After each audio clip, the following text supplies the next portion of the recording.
This post conference will graduation now be recorded. या विषयामध्ये Hyderabad government college इथे पूर्ण झालेले आहे आणि त्यानंतर मॅडमनी पीएचडी केलंय स्त्रीरोग प्रसूती तंत्र या विषयामध्ये. ते मॅडमनी MEHS युनिव्हर्सिटी नाशिक येथून कंप्लीट केलेलं आहे. यानंतर मॅडमनी 22 वर्ष HOD म्हणून औरंगाबाद गव्हर्नमेंट कॉलेज इथे काम पाहिलेलं आहे. तसंच त्या पीएचडी कोऑर्डिनेटर देखील आहेत. सध्या गेली 3 वर्षांपासून madam DY Patil Pune Ayurveda college येथे स्त्रीरोग प्रसूती तंत्र या विषयामध्ये HOD म्हणून कार्यरत आहेत. आजच्या या वेबिनारसाठी मॅडम आपल्याला व्याख्यात्या म्हणून लाभलेल्या आहेत. मी मॅडमचं हार्दिक स्वागत करते आणि आता यापुढे मॅडम सुरुवात करतील. नमस्कार, good evening to all. Sorry for connectivity problems and let us start right away. Mhaisekar मॅडमना विनंती करण्यात येते की मॅडम आपण आपलं प्रेझेंटेशन सुरू करावं प्लीज. आवाज थोडासा आवाज येतो मॅडम, आवाज थोडासा हे हवा, थोडासा कमी येतोय. थोडा कमी येतोय मॅडम, थोडा वाढवा. Sir, thank you so much. Taushikar and Pachode madam, I thank you everyone and the management of Manchi Hill College. ऐकू येतंय सर आता? हॅलो, थोडासा मोठा मॅडम आवाज येतोय परंतु थोडासा कमी येतोय. आता मोठा आहे प्रज्ञाला. हॅलो, आता येतोय का? येतोय? हो मॅडम. आता येतोय मॅडम. हो madam. Okay, we will start right away. पहले आयुर्वेद के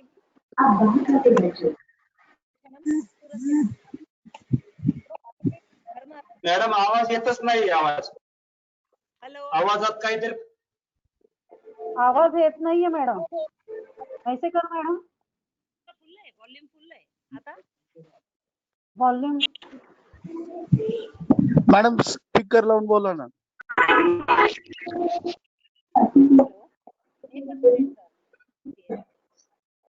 हॅलो,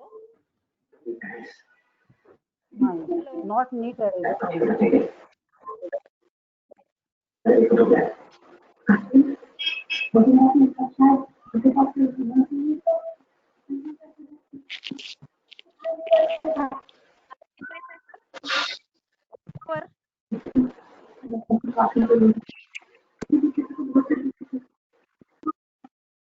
हॅलो, हा मॅडम. हा मॅडम, आता ऐकू येतंय? हो मॅडम, थोडा कमी येतोय. मॅडम आवाज थोडासा कमी येतोय. आपण आपला व्हिडिओ ऑफ केला तरी चांगला ऑडिओ तुमचा रेकॉर्डिंग इकडे येऊ शकतो. आपला व्हिडिओ बंद केला तर नेट कनेक्शन आपल्याला प्रॉपर मिळेल.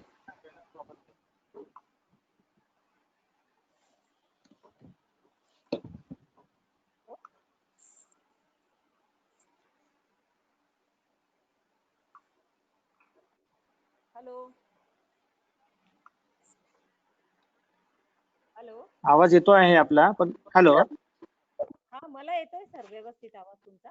हा मॅडम बोला, आपण आता बोला. अच्छा ठीक है. हाँ, गर्भिणी परिचर्या, इसका महत्व हम लोग इस पर बात कर रहे थे. तो प्रथमतः सारे गुरुवर और सरस्वती माँ के चरणों में वंदना कर मैं शुरू करना चाहूंगी कि गर्भिणी परिचर्या शुरू होती है तो आयुर्वेद में हम लोग पहला एक श्लोक हमेशा से पढ़ते आए हैं, स्वास्थ्य रक्षणम कारक प्रशमनम. तो फर्स्ट लाइन ही यहाँ पर इम्पोर्टेंट है. गर्भिणी यह पेशेंट नहीं कहला जाती, यह फिजियोलॉजी है उनका. इसीलिए अभी उनका केयर कैसे करेंगे, इसी का महत्व गर्भिणी परिचर्या के द्वारा हम जानना चाहेंगे. यहाँ main importance should be given right from Rajaswala परिचर्या. गर्भिणी परिचर्या does not start with गर्भ formation alone. परिचर्या, गर्भिणी बनती है माता गर्भ के आने के पश्चात. पर हमारे पास शास्त्रों में यह कहा गया है कि चक्रपाणी का एक सेंटेंस है कि वहां उन्होंने टीका में कहा है ऋतु काल में ही हमको ऐसी चर्या देनी चाहिए जो इम्पोर्टेंस प्रदान कर सके। तो मेनली फोकस क्या रहेगा हमारा, तो गर्भ का व्याधि क्षमत्व अच्छा हो, स्ट्रेंथ अच्छी हो, बल आवाज येतोय का? येतोय बल वर्ण बुद्धि, ग्रास्पिंग पावर, इंद्रिय शक्ति, complexion and longevity, life of the गर्भ शुड बी गुड। ये फोकस हमारा है। सारे संहिता में जो भी देखा है तो गर्भ में व्याधि बल वर्ण बुद्धि, ग्रास्पिंग पावर, इंद्रिय शक्ति और कॉम्प्लेक्शन एंड लॉन्जिविटी, ये सब के साथ में शीलवान ऐसे कहा गया है। शीलवान यह भी एक कैरेक्टरिस्टिक्स था उस जमाने का, उस काल का। जैसे अभी हम कोविड के लिए इम्यूनिटी की ही बात कर रहे हैं, मास्क पहनने की बात कर रहे हैं, तब गर्भिणी परिचर्या में जो जो कहा गया था उसका भी फोकस, उसका इम्पोर्टेंस मेनली जाएगा। पहले तो गर्भ में जो जो क्वालिटीज चाहिए उसको उत्पन्न करने के लिए, और दूसरा होता है मेन थिंग इज फॉर अनुपघाताय परिपूर्णत्वाय एंड सुख प्रसवाय। अनुपघाताय इसलिए कहा गया क्योंकि गर्भिणी परिचर्या में कुछ डूज एंड डोंट्स कहे गए, कुछ डाइटरी रेजिमेन कहा गया है, कुछ लाइफस्टाइल बताई गई है जो गर्भ को घातक ना सिद्ध हो, गर्भ को घातक भी ना हो, और जैसे मैंने फर्स्ट लाइन कहा स्वस्थस्य स्वास्थ्य रक्षणम, तो गर्भिणी का भी स्वास्थ्य उसमें अच्छा रहे, तो दोनों के लिए गर्भ यह घातक ना हो।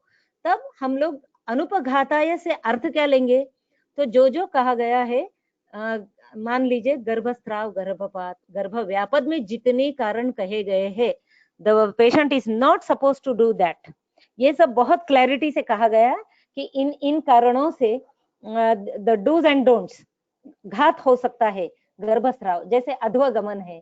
और मेनली मैं कहना चाहूंगी एक प्लान है हमारा, तो वह क्या है कि अनुलोमन गति ऑफ वात, इसको हमेशा के लिए मेंटेन करना है। तो अनुलोमन गति कैसे मेंटेन हो वह इम्पोर्टेंट दिया गया है गर्भिणी परिचर्या में। वात का जो भी हम आहार लेते हैं, विहार लेते हैं, गर्भिणी को एडवाइस कर रहे हैं, ये सारा वात अनुलोमन की ओर इंगित करता है। तब मैं ये कहना चाहूंगी आजकल बहुत प्रचलित है yoga during pregnancy and exercise during pregnancy. Whenever the patient comes, the patient asks first क्या एक्सरसाइज करना चाहिए। तो मैं ये कहना चाहूंगी कि काल के अनुसार, पूर्व काल में ये था कि गर्भिणी स्त्री को प्रिविलेज्ड माना गया था और घर के सारे काम वह करती थी। इस कारण हल्की एक्सरसाइज तो ठीक है, पर कहीं पर भी I will not advocate any exercise, क्योंकि थोड़ी भी मात्रा में वायु की विषमता हो जाए तब गर्भ गर्भिणी दोनों का उत्पीड़न इस प्रकार से कहा गया है और वही घात कर जाता है। इसीलिए जो हमारा प्रथम फोकस है गर्भिणी परिचर्या का इम्पोर्टेंस है अनुपघाताय। गर्भ को किसी प्रकार का, आप देखिए सारे योनि व्यापत जा करके यदि पेशेंट कंसीव भी हो जाती है, हल्की मात्रा में कहीं पर भी हो जाए तो वह वात के कारण घात होता है।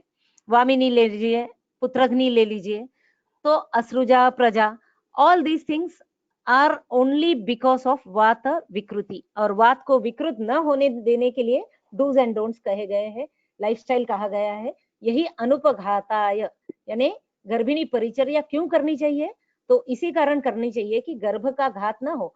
तो मैंने योनि व्यापत इसलिए मेंशन किया क्योंकि गर्भ यह गर्भाशय अपान स्थान में है, वायु यहाँ पर अनुलोम गति को ही प्राप्त करने चाहिए एट एनी कॉस्ट। तो मान लीजिए किसी योनि व्यापत, सारे योनि व्यापत किस कारण से कहे गए हैं, वात के कारण ही कहे गए, इसीलिए परिचर्या ऐसी देनी चाहिए। तो एग्जाम्पल था कि वात को नियंत्रित रखने के पश्चात ही गर्भाशय में जो कुछ भी यंत्रणा होती है वह उचित रहती है, otherwise there is a problem. तो अभी उस काल में यह होता था गर्भिणी परिचर्या क्यों दी जाती है, तो जैसे कहा शीलवान पुत्र और जिसकी लॉन्जिविटी हो, लाइफ अच्छी हो। लाइफ अच्छी किस प्रकार से, बल वर्ण संहनता सबके साथ में, स्ट्रेंथ के साथ में, धारणा शक्ति के साथ में, बुद्धि के साथ में, ये सब कैसे अचीव करेंगे, तो गर्भिणी परिचर्या के संग ही कर पाते हैं। क्योंकि अभी शीलवान क्यों कहा? Character was given the number 1 attitude in those times, now still it is prevailing. But आज के काल में क्या है कि जैसे काल बदलता है वैसे उसके अनुरूप हमारा आहार विहार लाइफस्टाइल, हमारी बुद्धि। आज के जमाने में बहुत सत्यवादी भी चलेगा नहीं, चाणक्य के पश्चात जो चाणक्य नीति है वही चाहिए। उसी प्रकार से जो मेंटल एटीट्यूड मदर रखेगी उसी के अनुसार उसका पुत्र होगा। इसीलिए मेंटल व्यवहार में सत्व का अधिक होना यही माना गया है। जब आहार विहार में भी हम देखते हैं तो वहां पर लहसुन का प्रयोग, पलांडू यानी प्याज का प्रयोग, ये दोनों चीज मना कर दी गई है।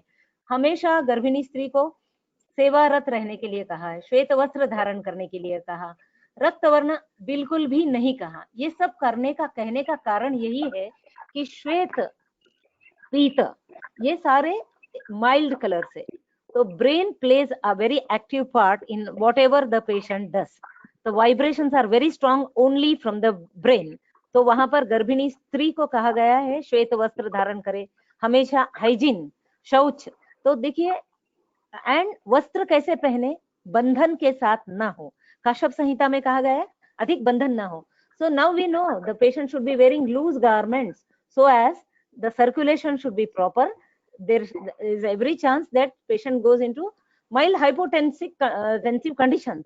So all this tightening may be suffocating to the patient. Therefore अपने पास यह कहा गया है कि वस्त्र इस प्रकार से पहने जाए, कलर इस प्रकार से हो क्योंकि वो माइंड पे reflect. Then always you should be engage in rituals, धार्मिक, क्योंकि अभी वो ये ग्रंथ हमारे वेद के पुरातन जमाने के ग्रंथ है और वहां उस समय का जो काल है वहीं पर आज हम बोलेंगे मास्क पहन के घूमना है, लेकिन काल 10 साल के 20 साल के पश्चात आएगा तब मास्क आवश्यकता नहीं होगी, या 50 ईयर्स बैक जाइए मास्क पहनने का कोई रिवाज नहीं था। तो जैसे काल की मांग होती है वैसे ही, तो उस काल में मान लीजिए सत्व बहुत स्ट्रॉन्ग रखना आवश्यक था, तब वहां रिचुअल्स की इंपॉर्टेंस बताई गई है, जहां ब्रेन को स्ट्रेंथनिंग मिलती थी, ब्रेन वाइब्रेशंस, यही वाइब्रेशन बॉडी पर एक्ट करते थे और वही गर्भ की तरफ, क्योंकि माता और गर्भ का वो जो संबंध है, it is just a parasite on the mother, therefore whatever vibrations are created in the mother pass on to the child. तो आहार रस का महत्व है। तो यह लाइफस्टाइल अपने पास गर्भिणी स्त्री में जो कही गई है वह परिचर्या करने के पश्चात घात होना नहीं होता है, कहाँ? गर्भ का और गर्भिणी का। देन परिपूर्णत्वाय, परिपूर्ण कहने में भी यह है अकाल प्रसव न हो, इस कारण आहार विहार का जो डाइटरी रेजिम कहा गया है वह भी परिपूर्णत्व की तरफ ले जाता है। तो हम लोग जब डाइट डिस्कस करेंगे तब मैं उस पॉइंट पे आऊंगी। और परिपूर्णत्व प्रेंखोलन, अध्वगमन, तीक्ष्ण उष्ण भोजन और कदा आहार, कुत्सित आहार, विदाह कारक आहार, ये सब नहीं कहे। तो क्या कहा गया है? मधुर, शीत, द्रव, स्निग्ध प्राय आहार। तो ये जो आहार है ये ऐसे क्यों कहा गया? क्योंकि इसका एक इम्पोर्टेंस है। इम्पोर्टेंस इसलिए क्योंकि मधुर, स्निग्ध, the whole body is made up of lipids, और बाल्यावस्था जैसे कफकाल है, मिड मध्यावस्था हमारी पित्तकाल है, और वृद्ध काल यह वात को प्रदान किया गया है। उसी प्रकार से जब गर्भ निर्माण हो रहा है तो उसका फर्स्ट स्टेज है, इसीलिए कफ काल मानकर चलते हैं। तो कफ को जो प्रिय है वही कहेंगे, दैट इज मधुर, स्निग्ध।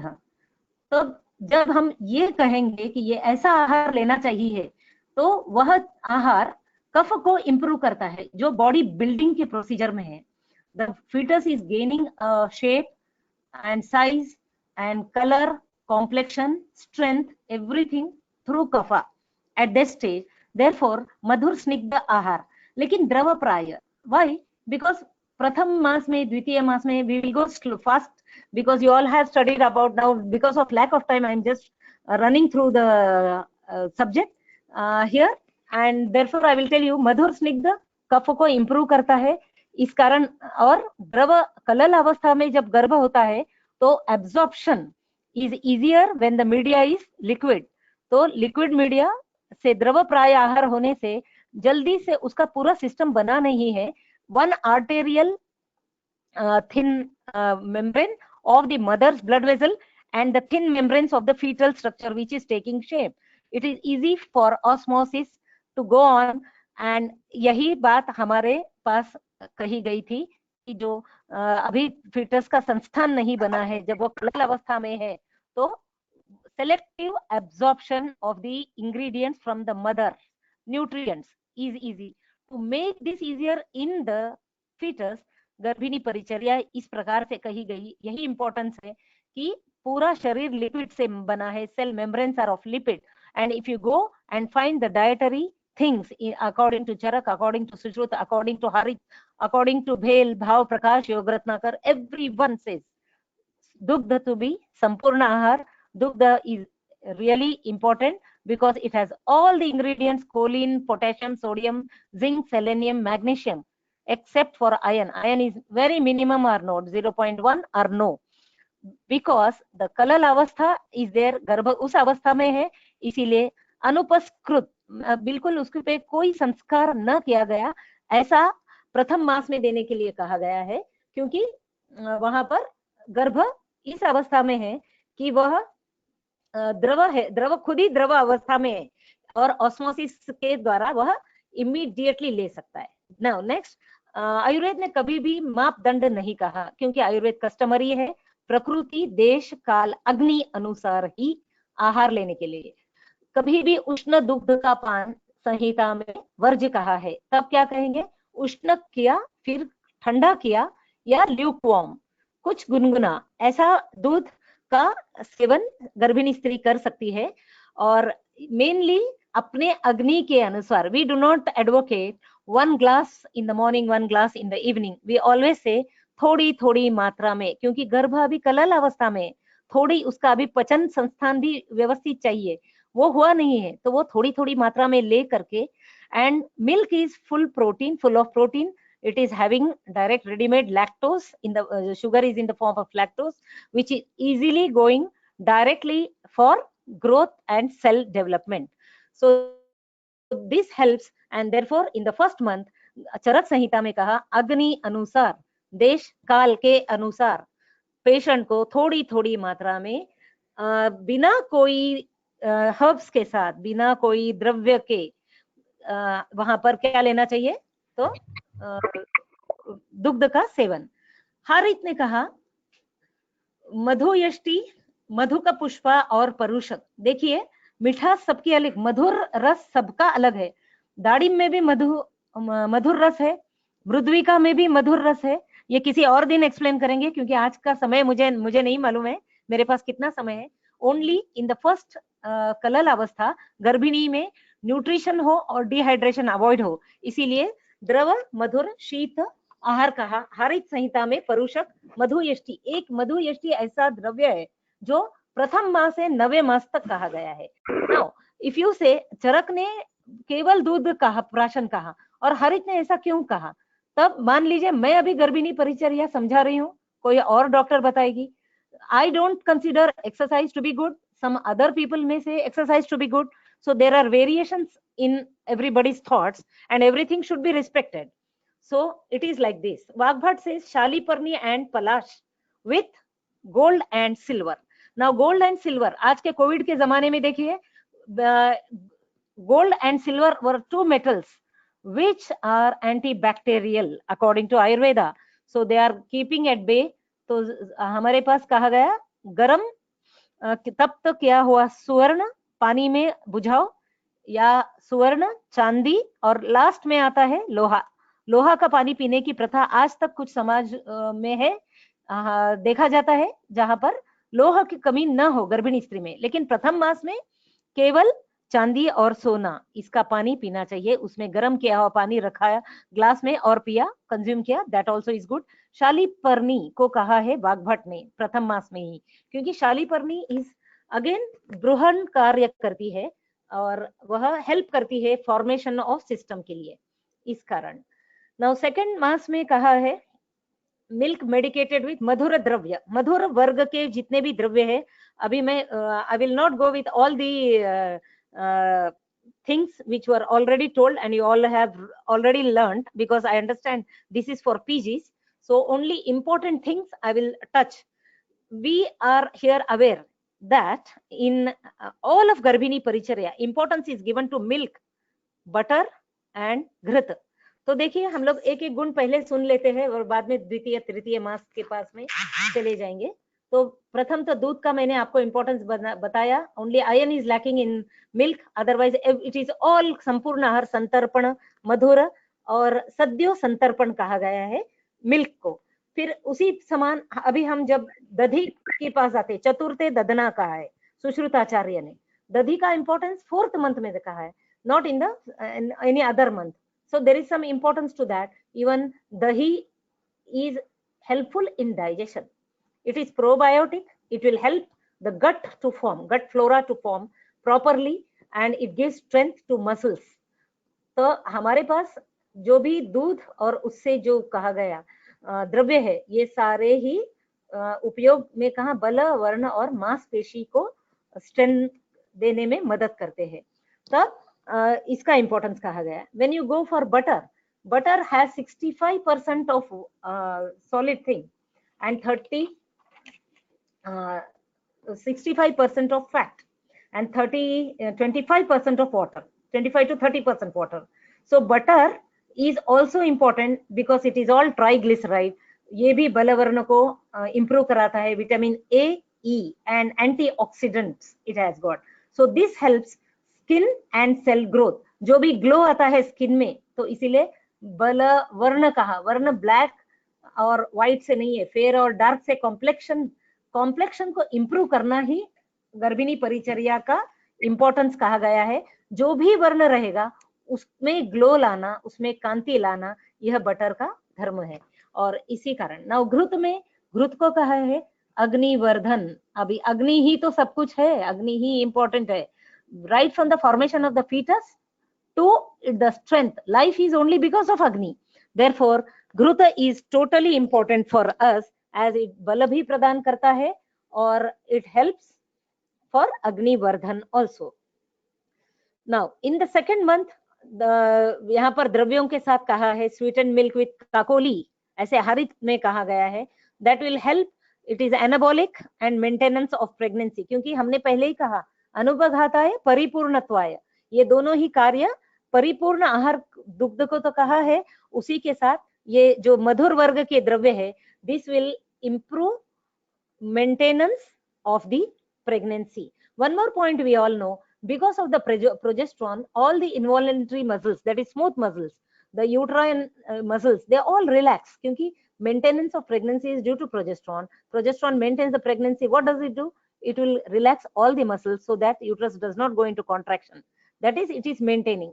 So all these drugs, Yashti Madhu has progesterone activity, anti-inflammatory activity, and therefore it maintains pregnancy. Only thing is now deep evidence-based progression is required.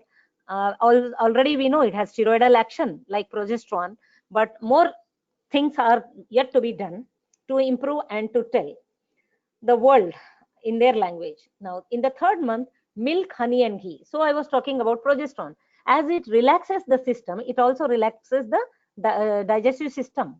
So जो evacuation का process होता है, मल बाहर जाता है लेकिन लेप कुछ अंश में लेपन हो जाता है इंटेस्टाइन में, और जिसके कारण पूरा का पूरा इवैक्यूएशन नहीं होता, क्योंकि प्रोजेस्टेरोन रिलैक्स कर रही है तो इंटेस्टाइन में इतनी सक्षमता नहीं होती है वो पूरा का पूरा इवैक्यूएशन कर पाए. इसीलिए देखिए 3rd मंथ अनुसार जैसे गर्भ बढ़ रहा है, अभी धीरे धीरे उसकी संस्था 3rd में पूरे प्रवर्धन आ गए, माइन्यूट अवस्था में सारे संस्थान बन चुके हैं. अभी उनका it has not become conspicuous, but everything now is in bud stage. So here we say milk with honey and ghee. Honey का क्या कार्य करता है? Honey is again ready-made glucose, so it gives strengthening, bala varna, complexion. Again it is lekhan. See here, progesterone will cause lepan, relaxation, lepan of mala in the system, in the shrotas, and honey in small quantity definitely will cause lekhan in the cell, so that the metabolites are removed and thrown out. This is the importance of Garbhini Paricharya, because what we said, ultimately the patient should land up into good labor, paripurna labor and normal labor. So how does this occur? because all these things maintain anuloman of vayu right from the first month. Therefore, I tell the PG students, do not take 9th month paricharya, 6th month paricharya. This has to be taken as a whole only, whether it is a long study, but first month अनुसार जो आप करेंगे, मधुर, द्रव, स्निग्ध, अनुलोमन, all these will help for normal delivery. And one more thing, सब घर के कार्य करने से इतना बल तो आता था गर्भ में, मांसपेशियां स्ट्रांग होती थी, प्रोटीन आहार है, इसीलिए fat will not go bloating. But nowadays you have this culture wherein the patient is sitting most of the time, household work is minimized, but she is going for office working, and therefore the garbha will go oversized and therefore land up into cesarean section. And we do not know the strength, bala, varna, grasping, or शीलवान, सात्विक. सात्विक means जो हम देखते हैं, the children are very irritating nowadays. Levels are high because the sattva is not developed. But because of these ahar, what we have told, that is madhur, snigdha, drava, and which is digestible. And main thing our people have told is, according to Agni, according to सात में, जो गर्भिणी जो भी खाएगी वही गर्भ को सात में होगा. तो जब मांस रस भी कहेंगे तो लवण युक्त मांस रस का, लवण युक्त मतलब ऊपर से लवण नहीं, जो जो मांस में naturally लवण है. So see the beauty here. So due to dehydration there should not be any depletion of sodium, potassium. So when we say vyakta garbha, hrudayi vyatha, that is load is on the hruday of the mother to maintain the pregnancy, the fetus and herself also. Therefore, to maintain this, the potassium, sodium is also required, and this is maintained in this form. Now dehydration, why I say you go with sadyogruhit garbhini lakshan. Everywhere sadyogruhit mein kya kaha hai? Shramo glani pipasa. See here, as the metabolism is growing, the fetus is growing, means energy is there. As it is growing, it liberates some energy, heat, and due to which dehydration, fatigue. बिना कुछ काम किए गर्भिणी में श्रम की महसूस करने लगती है. और निष्ठीविका, बार बार प्रसेक, because the metabolites of the fetus are coming in the circulation of the mother, therefore she feels that prasek and sometimes more of chardi, and these all lead to dehydration. ये न हो, सद्योत संतर्पण दुग्ध है, यही इंपॉर्टेंस है. गर्भिणी परिचर्या follow करेंगे तो डिहाइड्रेशन नहीं होगा, maintenance will be good, the fetus will be good with all the qualities of bala, varna, oj in it, and the patient will have anabolic steroids in her with all the drugs told, and the honey, as I said, it is ready made lactose which is easily assimilable in the mother's body. Next, मधुर कहने से आप मृद्विका दे सकते हो, परुषक दे सकते हो, तो जितने भी मधुर द्रव्य है, दाड़िम का प्रयोग भी कर सकते हो. खरजूर, ना खरजूर गर्म होता है, उष्ण होता है, लेकिन जब उसको भिगो देते हैं हम, तो खरजूर will cause good iron and iron maintenance in the body. So whatever you want, you have to decide as per the patient's देश काल अग्नि. तो उनके आहार विहार के अनुसार, प्रकृति के अनुसार, पेशेंट के अनुसार. यदि पेशेंट को मिल्क का एवर्जन है, आप कहेंगे आयुर्वेद ने कहा milk is good, then it is wrong. So you have to find out alternatives accordingly, but generally all this will help. Now butter, I said 4th month में हमारे पास क्या कहा गया है? Butter extracted from milk, not what we get Amul butter. My apologies, I'm not against any type of butter, but हमारे पास butter को freshly prepared कहा. एक अक्ष की मात्रा, सीध एक अक्ष प्रमाण में milk के साथ butter in the 4th month. Now in the 4th month, as the fetus is growing, we all know द्रव रुधिनी हो जाती है, हृदय फॉर्म हो रहा है. हृदय भी कफ के साथ ही, कफ के फेन के साथ ही उत्पन्न होता है.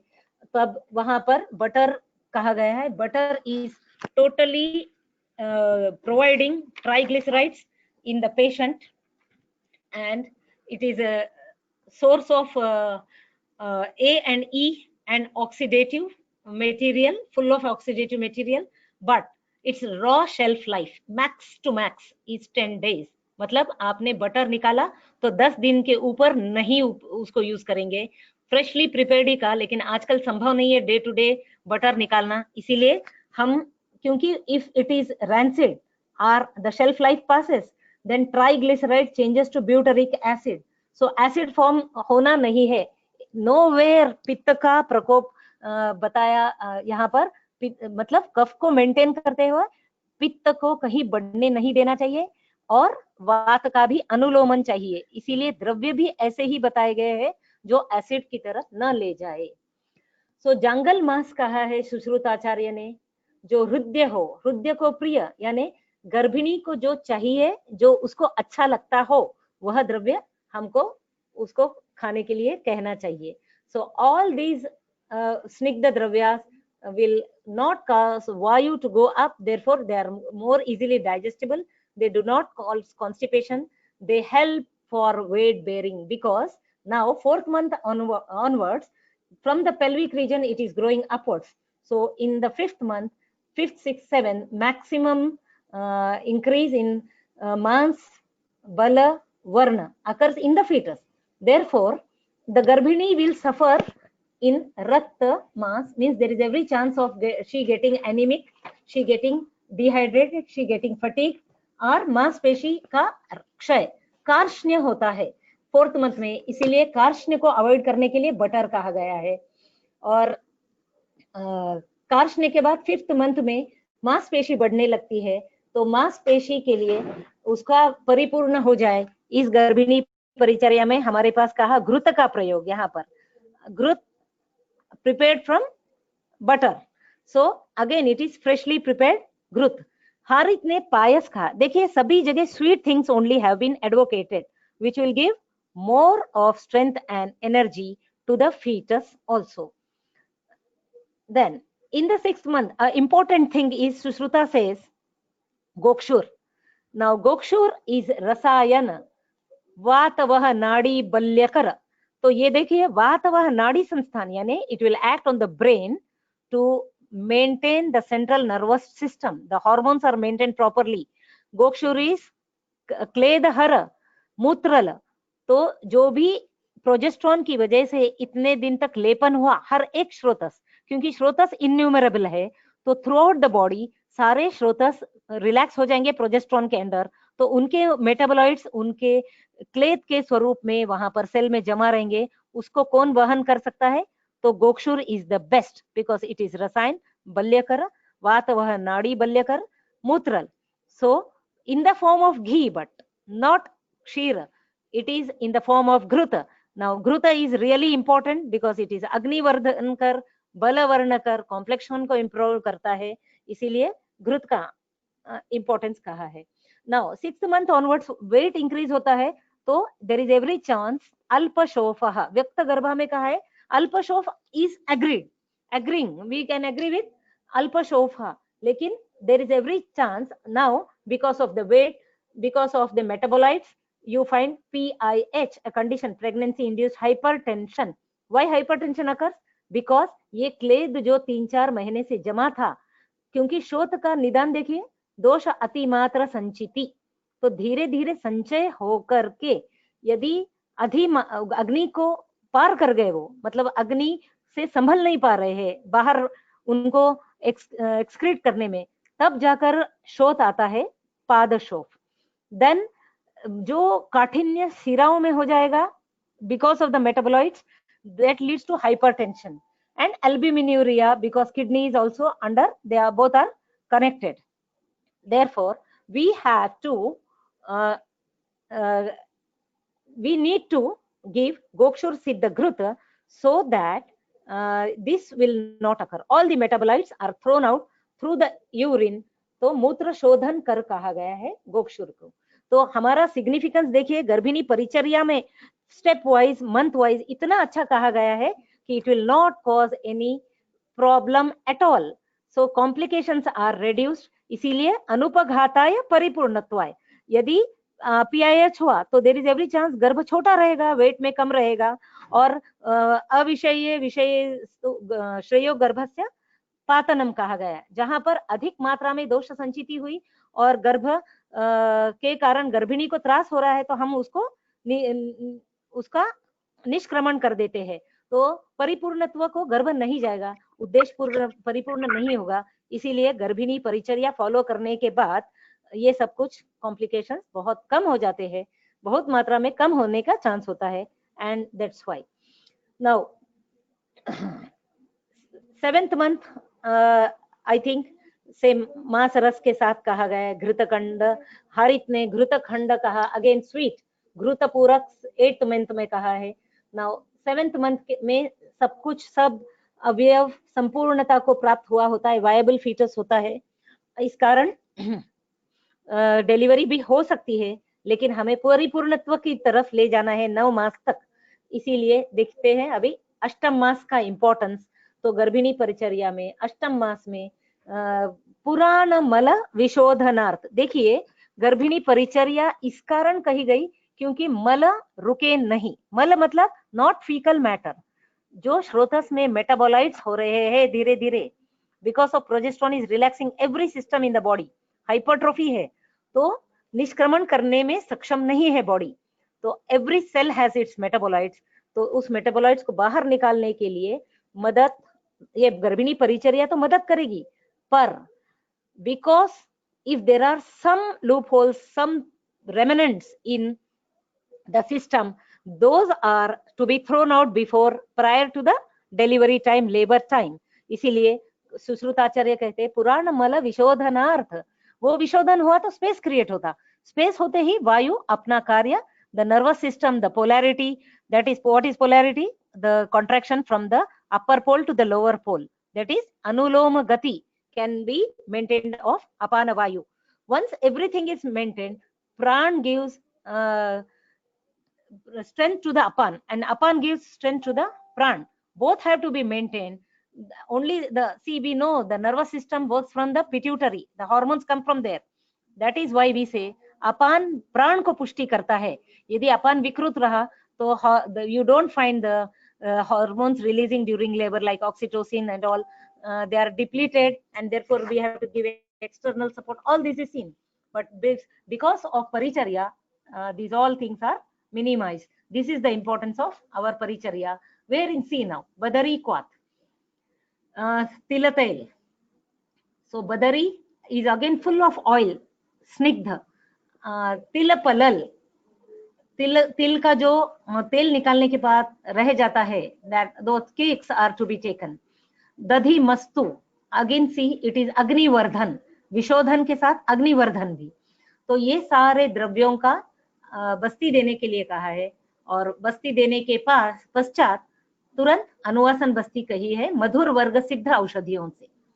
और खाने में क्या कहा, सेमी सॉलिड यवागु, no solid food, yavagu, which is easily digestible, which is easily assimilable, and which will not cause any constipation.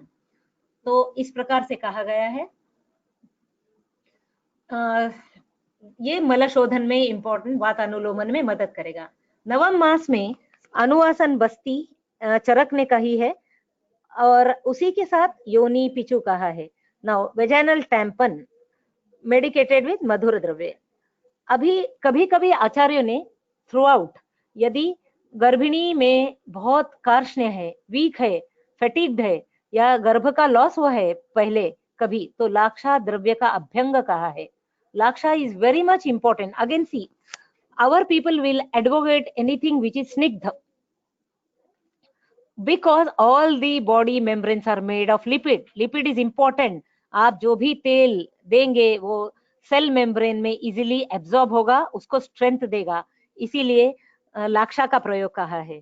अभी जो योनि पिचु कहा है, अब अनुवासन बस्ती तो मदद करता है मलशोधन के लिए, लेकिन पिचु नवम मास में पिचु रखने के लिए कहा, इधर गुड़ुचे आदि तेल रखिए, बला चंदन बला लाक्षादि रखिए, बला तेल या सिंपल तिल तेल। This will not cause any infection to remain. We all see, देखिए हर चीज में बैक्टीरिया उत्पन्न होता है, it is very rare in oils. Therefore our people say oil is important, and ये पिचु जब हम रखते हैं तो योनि मार्ग शुद्ध होता है। योनि मार्ग शुद्ध के साथ में पार्श्व, पृष्ठ और योनि प्रदेश शैथिल्य को प्राप्त होता है, जो कि लेबर के लिए I can say somebody can take up this all Garbhini Paricharya to mark whether relaxin hormone improves more with all these Garbhini Paricharya, so that the laxity is there and easily labor can occur without any problems. और देखिए तेल वात को फिर बढ़ने भी नहीं देगा, क्योंकि कॉन्ट्रैक्शन गति गंधयो वायु, गति करने से वायु फिर और अधिक विकृत होने के चांस होते हैं, लेकिन उसको नियंत्रण में रखने के लिए योनि पिचु विल हेल्प टू मेंटेन वात in downward direction. So here we see, यहाँ पर सदुरुत का पालन कहा है. सदुरुत का पालन, जैसे मैंने कहा, ये सारे द्रव्य मधुर रस, दूध, दधी, बटर, घी, एवरीथिंग लीड्स टू सात्विक गुण वृद्धि. सात्विक गुण वृद्धि के साथ साथ यदि मांस रस लिया जाए, राजसिक. और एक बात कही गई है, गर्भिणी स्त्री को आराम करने के लिए कहा, लेकिन अत्यधिक अति सर्वत्र वर्जित, अधिक दुग्ध प्राशन भी करेंगे तो पॉइजन कहा गया है हमारे पास. तो अमृत भी विष समान, वैसे अधिक सोना और अधिक जागरण, ये दोनों भी नहीं बताया गया है. उसी प्रकार से गर्भिणी स्त्री में डूज एंड डोंट्स, गर्भ उपघात कर भाव में ग्रहण के समय में बाहर नहीं निकलना. तो आप देखिए सूर्य ग्रहण आ रहा है, तब you can see our body is 90%, we find 70% is body is water, is made of water. and water में जैसे लहर, जैसे पंच महाभूत अंदर है, यथांडे तथा ब्रह्मांडे, इस लॉ को लेकर जब हम चलते हैं तो ब्रह्मांड में जो चेंजेस आएंगे मून के साथ में, ग्रहण के साथ में, सन के मूवमेंट के साथ में, सेम अपनी मन की अवस्था पे वो डेफिनेटली इंपाइन करते हैं. बिकॉज इतना बड़ा समुंदर हिल सकता है, तो हमारे शरीर में जो वाटर कंटेंट है, और चंद्रमा मनसो जायते ऐसा कहा है, तो मन के ऊपर उसके एफ्लिक्शंस डेफिनेटली होते हैं और वहां पर चेंजेस आते हैं. इसीलिए ग्रहण के समय में वो जो रेज आएंगे, rays may cause, because the foetus is yet vulnerable, it is not totally strong enough to defend itself, therefore the patient is not allowed to go out. So another thing is, चैत्य में, sky scrapers में, प्रपात के जगह में जाने से suddenly intra abdominal pressure increase हो सकता है. देयरफॉर द पेशेंट, यही महत्व रहा है, यानी safeguarding the foetus from all the sides, so that there should not be any गर्भ उपघात परिपूर्णत्व को जाए. यदि इंट्रा एब्डोमिनल प्रेशर बढ़ा, भय, क्रोध, शोक आदि को भी मना कर दिया है. इन सब चीजों से भी पेशेंट में सडनली इंट्रा एब्डोमिनल प्रेशर ज्यादा हो करके there can be contractions and loss of the foetus before time.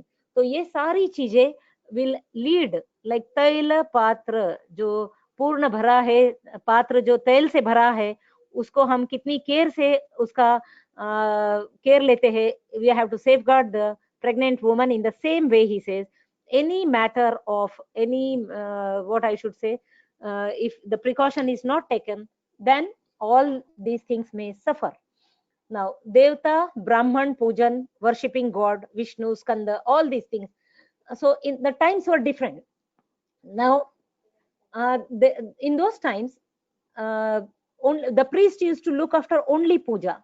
So उसमें क्या हो जाता है, positive energy is created among, so the patient should derive the positive energy only, because the person, a warrior, is always thinking about rajasic, he has to think about the plans.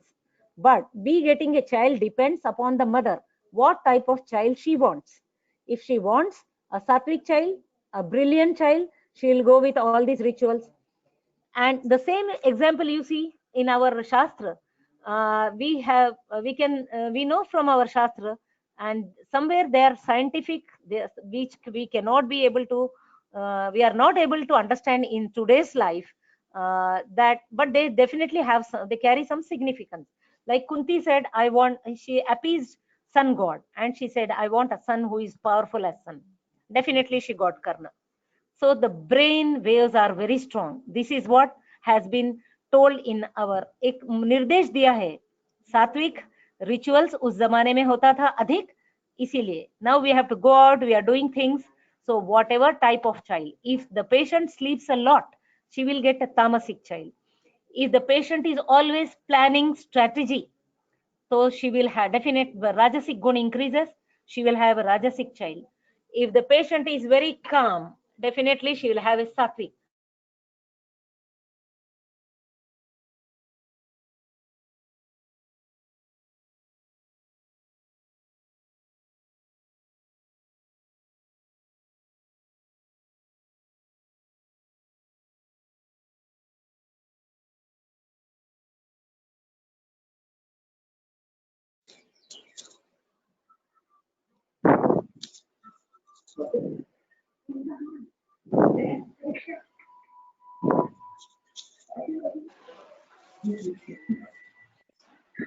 Hello.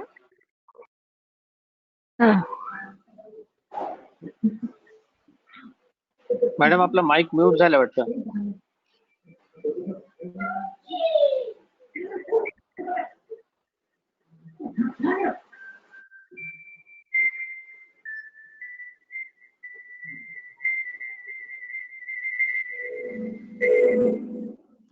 Hello. Hello. हा आता सुरू झाला. Acha. So the mind is important. The patient, however, whichever child she wants, she. Hello. And हा hygiene is as to maintain hygiene. Thing is said, but nowhere I will yoga, exercise. Garbha Sanskar always give. आवाज येत नाही madam. आवाज. Sanskar is also important. Hello. आता येतोय? तुमचा आवाज येत नाही मॅडम. आता येतोय सर? हॅलो. माईक चालू आहे माझा. आता आवाज येतोय मॅडम. बोला बोला बोला मॅडम आपण. So we will summarize the efficacy of Garbhini Paricharya lies. खूपच बारीक आवाज आहे. Positive energy, hygiene, Vatanuloman, Anupaghataya Paripurnatvaya and Sukha Prasavaya. So here it has to be taken care right from Rajaswala Paricharya, Garbhadhan Paricharya, then only Garbhini Paricharya works, because quality is never an accident. It is always the result of intelligent effort. So one case we have delivered of PIH, starting of PIH, we have given her Shatavari, Ashwagandha, Gokshur, Sariva, Musta and Shunti. And there are many cases where Garbhini Paricharya works, but mainly this was the recent in COVID time, the patient has delivered. So Garbhini Paricharya का इतना importance है कि मेरे आज time इतना कम था कि मुझे rush up करना पड़ा. Thank you so much. I end my lecture here. Thank you, sir. Thank you very much ma'am. Thank you madam. Madam मी आपला विद्यार्थीच आहे, परंतु आमच्या काही पीजी विद्यार्थ्यांचे काही क्वेश्चन्स आहेत, तर आपण काही क्वेश्चन्स घेऊयात. आपली परवानगी असेल तर मी काही क्वेश्चन विचारतो मॅडम आपल्याला. काही पीजी विद्यार्थ्यांनी प्रश्न पाठवलेत, तर आपल्याला तो प्रश्न विचारतोय. मॅडम पहिला प्रश्न असा आहे, आयुर्वेदिक कालगणनेनुसार विचार केला तर परिचर्या 10 महिने चालते, परंतु मासानुमासिक जे औषध आहेत ती 9 महिन्यांचीच का मिळतात? 28 दिवसांचा महिना पकडून ग्रंथात 10 महिने असे वर्णिलेले आहेत. असा एक प्रश्न आलाय madam. Very nice question. Thank you so much for the question. Now, Hindu calendar को ही मानता है, अमावस और पूर्णिमा को छोड़ देता है. It is 28 days only. Okay. तो 28 into 10 Yes. कीजिए कितना है? 280 days. आवाज येतोय का? ओके. येतोय आवाज येतोय मॅडम. थोडा कमी येतोय. So 280 days. So if it is 280 days, अपने पास प्रेगनेंसी का समय कितना बोला ह्यूमंस में? 280 days only. तर 9 मास एक दिवस अतिक्रांते अपि, यानी 9 मास के पश्चात एक दिन भी प्रसव काल है. इसीलिए उन्होंने 9 मास में पूर्णतः योनि पिचू बोला है और अनुवासन कहा है, और हमारे पास 10 मास यानी 280 डेज ही हुआ, जो आजकल का 9 मास ही है। ओके मैडम, आगे और एक प्रश्न आया है यहाँ पर. गर्भपाल रस नेमका कोणत्या अवस्थेत वापरावा असं विचारलंय. ओके, आता गर्भिणी परिचर्येशी संबंधित होता प्रश्न हा. गर्भपाल रस गर्भिणीमध्ये घेतला असता. गर्भपाल गर्भाचं पोषण असं सांगितलेलं आहे, पण आजकाल पेशंटला आपण most of them they try giving गर्भपाल रस. It has to be avoided. There was a history of pregnancy loss, where there was IUDR, where the patient is not taking intake properly because of लगता है एक रोज अश्वगंधा और शतावरी रोज तो नहीं लेते, आहार रस होती है। इसी प्रकार से आहार रस से गर्भिणी की पुष्टि हो सकती है। जहाँ 2 दिन पहले है वहाँ गर्भपाल बनता है, अभी कैसे हो पाती, डेफिनेटली वर्किंग नहीं, otherwise there is no need. Okay ma'am, thank you. Madam, एक प्रश्न अजून आहे, तो म्हणजे सद्यस्थितीत मांसदुष्टी लाईक ब्रेस्ट लम्प्स किंवा युटेराइन फायब्रॉइडचे केसेस वाढत आहेत, तर त्याचं काय कारण असू शकतं. Okay, very good. See here, रस धातु का आप यदि देखेंगे, क्योंकि रसास्तन्यम ततो आर्तवम कहा गया है, रस और आर्तव का बहुत निकटतम संबंध है, और रस दुष्टि के यदि आप कारण हेतु जानिए, जहां चिंता का विषय अति चिंतनात्, तो आजकल हम जब भी बाहर जा रहे हो या नहीं,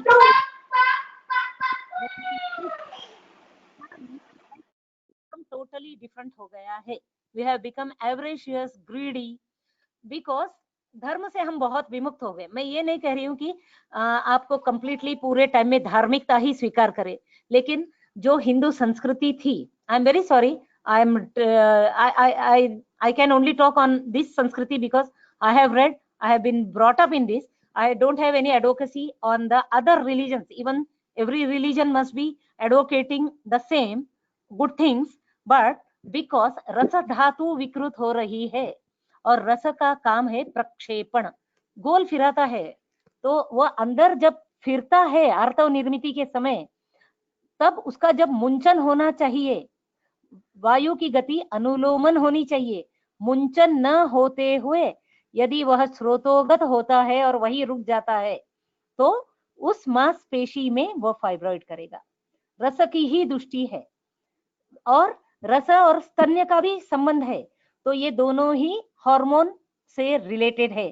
because you see tenderness during just be prior to menstruation, menopausal age group, so hormones play a part. So रज मतलब ब्लीड, लेकिन रसास्तन्यम आर्तवम, आर्तव का एक भाग होता hormonal chemistry, is all the hormones in the body which are under the control of rasa. Therefore, improve the rasa, improve the psyche, maintain the psyche, and definitely the patients, these conditions will reduce. Somebody take up a study, do a study on this, maintain the psyche of the patient, definitely this helps. क्योंकि देखिए पिछले 50 साल के पहले देखिए, you will find hardly any cases. Nowadays it is increased because of the lifestyle and the mental psyche. I should say only this. जो धर्म की बात होती थी, धर्म in the sense I am not talking of religion, what is right, what is wrong, morals, all these I am very sorry to say have come down, they have declined with course of this cutthroat competition. So we should understand what is health. At least I am thankful and positive thing about COVID. It has given you an insight in the life. How life is important, not power, your position and your money is meaningless without your morals. That is important. Money is important, of course, but still, how much weightage should be given? तो रात्रि जागरण कर रहे हैं, काम कर रहे हैं, and बाकी का लाइफस्टाइल भी, दैट इज दूसरा विषय है अभी। Next question, any other questions please.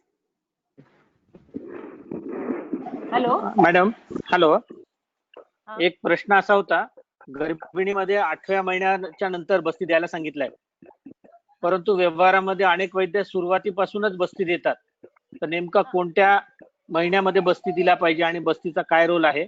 आणि याच्यासोबत एक प्रश्न आलाय की बस्ती सोबत अश्वगंधा आणि शतावरीचा काही रोल आहे का?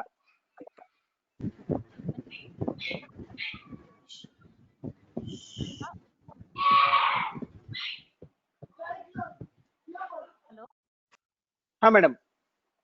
हाँ, internally ashwagandha shatavari added to basti dravya. Okay, नाही बस्ती कोणत्या महिन्यात दे? हाँ हाँ, तो बस्ती मी जसं म्हणते चक्रपाणी आदि 6 शिष्य थे आचार्य के, जिसको जो अच्छा लगा वो लिख दिया। जैसे आचार्य चरक ने कहा अग्नि अनुसार थोड़ी थोड़ी मात्रा में दूध का प्राशन प्रथम मास में, लेकिन उसको संस्कार नहीं करना चाहिए किसी भी द्रव्य के साथ। लेकिन जब हम देखते हैं हारित ने कहा मधुयष्टि दे सकते हो, परुषक दे सकते हो, शालीपर्णी दे सकते हो, तो ये उनका ओपिनियन था। इसी ऐसे सभी वैद्यों का ओपिनियन हो सकता है, लेकिन अकॉर्डिंग टू माय गुरुजन, my knowledge, I will say आप्त वचन को ही हम महत्व देंगे, क्योंकि जब हम आप्त का डेफिनेशन त्रिकाल ज्ञान तपो ज्ञान बले नये, उनको कोई मतलब नहीं था कुछ रॉन्ग लिखने में, इसीलिए उन्होंने जो अप्रोप्रिएट है वही लिखा है। त्रिकाल ज्ञानी थे, इसीलिए हम आप्त वचन पे ही जाएंगे, प्रथम मास से बस्ती नहीं देंगे। मुझे पूछेंगे तो, और यदि दे रहे होंगे तो आई एम नॉट जज to judge anyone, okay? So but ask me and I will say it is 8th month only, because प्रथमे मासे कललम जायते, अभी उसका संस्थान बना ही नहीं, उसका सिस्टम बना ही नहीं है, तो उसके मेटाबोलाइट्स इतने अधिक नहीं है, और गर्भिणी स्त्री में रक्त मोक्षण वमन विरेचन नहीं देने के लिए कहा है, बस्ती भी नहीं देने के लिए है। मतलब बस्ती ऐसा डायरेक्ट नहीं बोला, लेकिन बाकी चीजें ये करनी नहीं चाहिए, पंचकर्म इसका निर्देश है। जब बस्ती देना ही हो, अभी मृदु द्रव्यों के साथ विरेचन कहा है, विरेचन डायरेक्टली भी नहीं कहा है, मृदु द्रव्यों के साथ, because if there is irritation in the lower portion pelvic region, whole thing will strike sympathy and the intestine may irritate the uterus and it may go into contraction. So ashwagandha and shatavari definitely can be added because they are balya dravya. Madhur praya dravya can be added.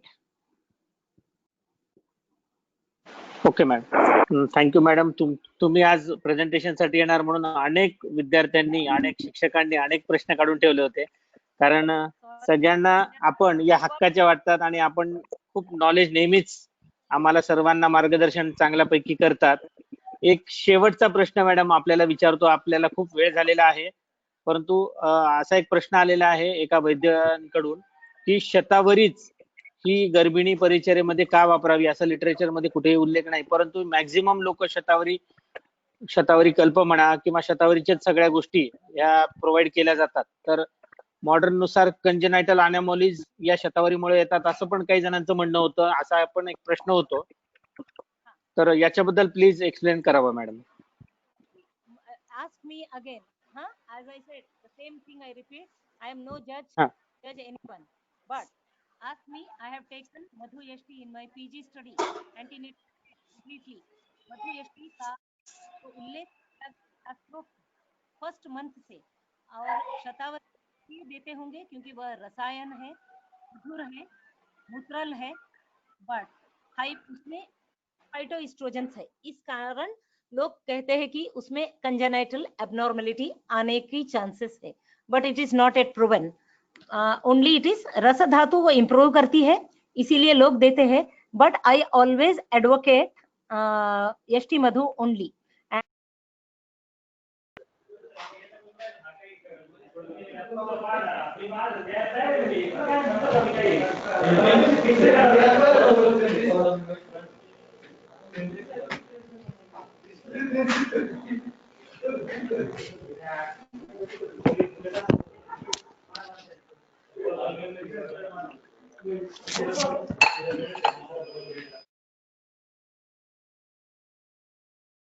Ma'am